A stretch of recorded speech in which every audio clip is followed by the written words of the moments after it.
कि छोटे मोटे निमिया के गछिया अपसारल हो डार झुलुआ झूलले भवानी सेवा कवा बोले जयकार झुलुआ झूलले भवानी सेवा कवा बोले जयकार झुलुआ झूलले भवानी सेवा कवा बोले।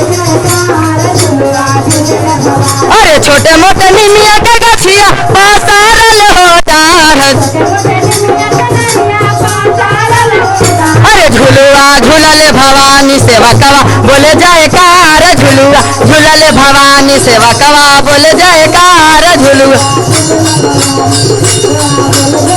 अरे झुलुआ झूलले भवानी सेवा कवा बोले जय अरे झुलुआ झूलले भवानी।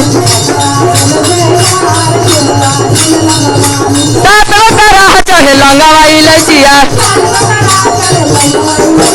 सातों तरह चढ़े लंगवा इलसिया लाल लाल चूड़ी चढ़े पेड़वा बतासा लाल लाल चूड़ी चढ़े पेड़वा बतासा काली माई के चढ़े लगोदिया खोई चवा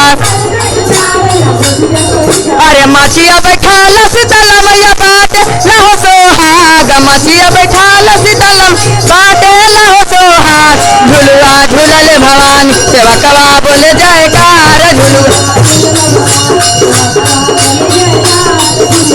सेवा कवा बोले जयकार झुलुआ झूलले भवानी सेवा कवा बोले जयकार झुलुआ झूलले भवानी।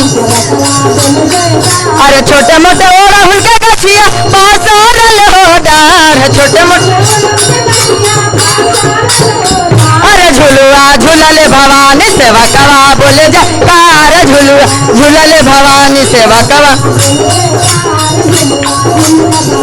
सेवा कवा बोले जयकार झुलुआ जय हो।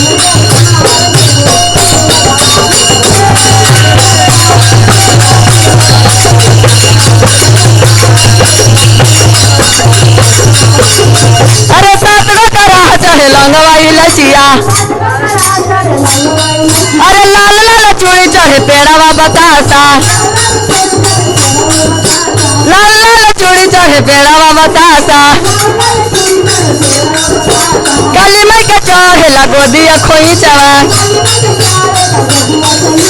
मछिया बैठाल भवानी मैया बाटे लहो सोहाग झुलुआ झूलले भवानी सेवा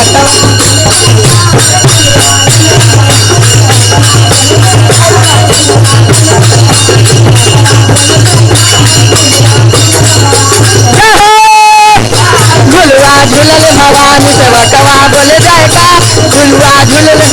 सेवा कवा बोले। सच्चे दरबार की जय।